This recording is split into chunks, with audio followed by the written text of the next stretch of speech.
మహాశివుణ్ణి మెప్పించే మహత్తర మార్గం శివ ప్రదోష వ్రతం. అందులోనూ మహత్తరమైన మార్గం శివ ప్రదోష స్తోత్రాన్ని పఠించడం.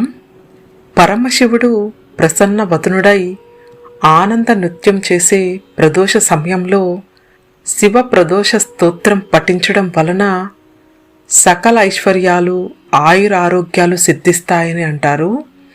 భక్తి ప్రపత్తులతో మనస్ఫూర్తిగా శివ ప్రదోష స్తోత్రాన్ని పఠించిన భక్తులకు ఆ బోలా శంకరుడు కోరిన కోరికలనన్నిటినీ నెరవేర్చి దీవిస్తాడని విశ్వసిస్తారు. ప్రదోష సమయం అంటే సూర్యస్తమనం నుంచి 2 గంటల 24 నిమిషాల సమయాన్ని ప్రదోష కాలమని అంటారు. సూర్యస్తమనమునకు 3 గడియలు ప్రదోష రజనీముఖం రాత్రికి ఆరంభకాలమని. ఈ ప్రదోష సమయం ప్రాంతాన్ని బట్టి మారుతూ ఉంటుంది. ప్రదోషం అంటే ఒక కాల విశేషమని, ప్రదోషం అంటే పాప నిర్మూలన అని అర్థం.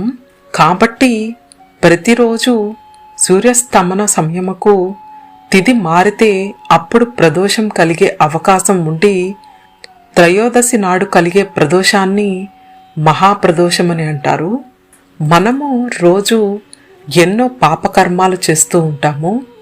వాటి ఫలం వలన మనకు మనమే కొన్ని ప్రతిబంధకాలను తెచ్చుకొని మన పురోభివృద్ధికి ఉన్న అవకాశాలను పరిమితం చేసుకుంటూ ఉంటాము. మన పాపకర్మ ఫలమును నిర్జీవం చెయ్యాలంటే దానికి తగ్గ పుణ్యకర్మలు చెయ్యాలి.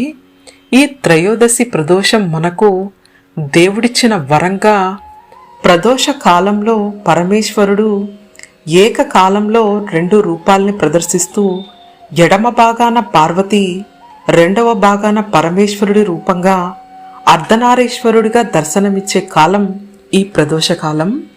పరమశివుడు సదా ప్రదోషకాలంలో హిమాలయాల్లో కొన్ని పుణ్యక్షేత్రాల్లో నాట్యం చేస్తూ ఉంటాడని, ఆనందముగా ఉన్నప్పుడు మాత్రమే కాదు దుష్ట సంహారం చేస్తున్నప్పుడు కూడా స్వామి నాట్యం చేస్తూ ఉంటాడనేది విదితం. శివుడు చేసిన నృత్యం భైరవ రూపంలో మహాభయంకరంగా ఉంటుందని, నిరాకారంలో ఉన్న శివుడు ఆనందం కోసం రూపాన్ని ధరించి ఆనంద తాండవం నృత్యం చేస్తాడని నృత్య రత్నావళి ద్వారా మనకు తెలియజేస్తున్నారు. త్రయోదశి గురువారం వస్తే దాన్ని గురు ప్రదోషమని, అన్ని త్రయోదశుల్లోనూ శివపూజ తప్పనిసరి అని అంటారు. ప్రదోష సమయం రోజు వస్తున్న త్రయోదశి నాడు వచ్చే ప్రదోష సమయం చాలా పవిత్రమైనదిగా, ఈ సమయంలో ప్రదోష వ్రతాన్ని ఆచరించి ఆ రోజు మొత్తం ఉపవాసం ఉండి శివారాధన చేస్తూ శివునికి అభిషేకాలు చేస్తే చాలా మంచిదని అంటారు. త్రయోదశి వ్రతాన్ని ప్రదోష వ్రతమని కూడా అంటారు. ప్రతి నెలలో వచ్చే 2 త్రయోదశుల్లోనూ శుక్లపక్ష త్రయోదశి, కృష్ణపక్ష త్రయోదశిల్లోనూ వ్రతం చెయ్యాలని అంటారు. శుక్లపక్ష సోమవారం నాడు లేదా బహుళపక్ష శనివారం నాడు త్రయోదశి కలిసి వచ్చినప్పుడు గనుక త్రయోదశి వ్రతం చేస్తే ఫలితం మరీ విశేషంగా ఉంటుందని శాస్త్రం. ప్రదోష కాలంలో పరమేశ్వరుని ఆలయంలో జరిగే అభిషేకాలను దర్శిస్తే వారికి సకల సంపదలు చేకూరుతాయని విశ్వసిస్తారు.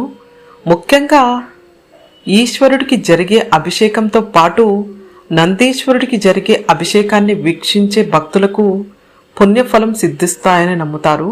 శనివారం నాడు ప్రదోష సమయాన శివారాధన చేసినట్లయితే కర్మదోషాలు తొలగి సుఖశాంతులు పొందుతారని, శని కర్మకారుడు కనుక శివుడు సంహారకారకుడు కావున శని ప్రదోష సమయాన శివారాధన చేయడం ఎంతో ఉత్తమమైనదిగా చెబుతారు.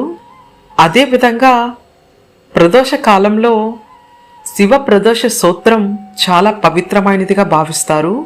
ఈ ప్రదోష వ్రతం ఆచరించి శివ ప్రదోష స్తోత్రాన్ని పఠించిన వారికి సకల శుభాలు చేకూరి సకల పాపాలు హరిస్తాడని ఆ పరమేశ్వరుడు స్వయంగా ప్రకటిత చేసిన విషయమని అంటారు. కనుక ఎంతో విశిష్టకరమైన ఈ గురు ప్రదోష వ్రతం రోజున శివ ప్రదోష స్తోత్రాన్ని, శివ ప్రదోష వ్రతాన్ని, శివ పూజని, శివాభిషేకాన్ని, నంది అభిషేకాన్ని చేసి లేక దర్శించి ఆ శివుడి యొక్క కృప మనందరి మీద ఉండాలని కోరుకుందాము. ఓం నమ శివాయ. ఓం నమో భగవతే వాసుదేవాయ. గోవింద హరి గోవింద.